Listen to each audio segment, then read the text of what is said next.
அனைவருக்கும் வணக்கம். இன்றைக்கி நம்ம 3வது பாடம் அறிவியல் பாடத்தில் 3வது பாடத்தில் உணவாகும் தாவரங்கள் அப்படின்ற தலைப்பில் பார்க்க போகிறோம். மனிதர்களுக்கும் விலங்குகளுக்கும் எல்லாருக்குமே பெரும்பாலும் தாவரங்கள் உணவாக பயன்படுகிறது. சில தாவரங்களில் இலைகள், தண்டு, வேறு எல்லாத்தையுமே நம்ம என்ன செய்கிறோம், உணவாக பயன்படுத்துகிறோம். தாவரங்கள் கனிகளையும் உற்பத்தி பண்ணுது, பழங்களையும் தாவரத்தில் இருந்து பெற்று நம்ம உணவாக பயன்படுத்துகின்றோம். இந்த உண்ணக்கூடிய பாகங்கள் இருக்குல்ல, தாவரத்தில் உண்ணக்கூடிய இதை இருக்குது பார்த்தியா, பாகங்களை உண்ணக்கூடியதாக உள்ளவற்றை தான் உணவாக நம்ம உட்கொள்கிறோம். இப்போ உணவாக எந்தெந்த பகுதியை நம்ம உட்கொள்கிறோம் அப்படின்னு சொல்லி பார்க்க போகிறோம். இப்போ சில இதில் வேர்களை நம்ம உணவாக உட்கொள்கிறோம். சில இதை வேர் பகுதியை உணவாக சாப்பிட்றோம். அந்த தாவரங்கள் என்ன செய்யும்னா அதிகப்படியான உணவை அதோட வேர்களில் சேமித்து வைக்கிது. அதனால் வேர்கள் எப்படி இருக்குன்னு பார்த்தீங்கன்னா பருத்து தடிமனாக இருக்கும் அதனோட வேர்கள். அந்த வேர் பகுதியை நம்ம உணவாக பயன்படுத்தணும். அது என்னென்னு பார்த்தீங்கன்னா கேரட்டு, பீட்ரூட்டு, மரவள்ளிக்கிழங்கு இதெல்லாம் நம்ம உணவாக பயன்படுத்திக்கிறோம். அடுத்தது தண்டு பகுதியை உணவாக நம்ம பயன்படுத்துகிறோம். அது என்ன செய்யும்னா தண்டு பகுதியில் அதனோட உணவை சேமித்து வைக்கிது. இந்த வெங்காயம், இஞ்சி, உருளைக்கிழங்கு போன்ற பகுதி தண்டு பகுதியில் உணவை சேமித்து வைக்கிது. அந்த தண்டு பகுதியை நம்ம என்ன செய்கிறோம், சாப்பிட்றோம். அடுத்தது சில தாவரங்களில் இலைகளை நம்ம சாப்பிட்றோம். கீரைகள்லாம் இலைகள் தானப்பா, அதே மாதிரி முட்டைக்கோசும் இலை தான். இலைகளை உணவாக பயன்படுத்துகிறோம். இது அது உணவை அந்த இலையில் தான் சேமித்து வைக்குது. சரியா?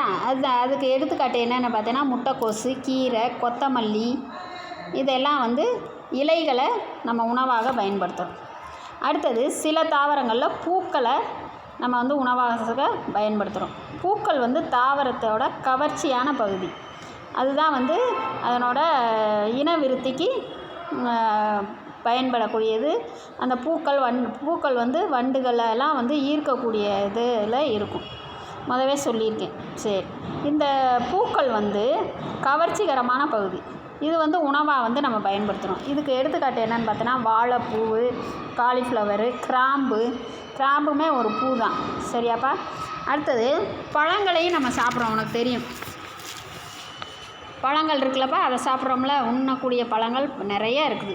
இதில் உயிர் சத்துக்களும் தாது உப்புகளும் அதிகமாக இருக்குது இந்த பழங்களில். நம்ம உடம்போட ஆரோக்கியத்துக்கு ரொம்ப பயன்படுது இந்த பழங்கள். இதை பெரும்பாலும் பச்சையாக நம்ம சாப்பிட்றோம். இதுக்கு எடுத்துக்காட்டு உனக்கு தெரியும், வாழைப்பழம், மாம்பழம், கொய்யாப்பழம், பலாப்பழம் எல்லா பழங்களுமே நம்ம என்ன செய்கிறோம், சாப்பிட்றோம்.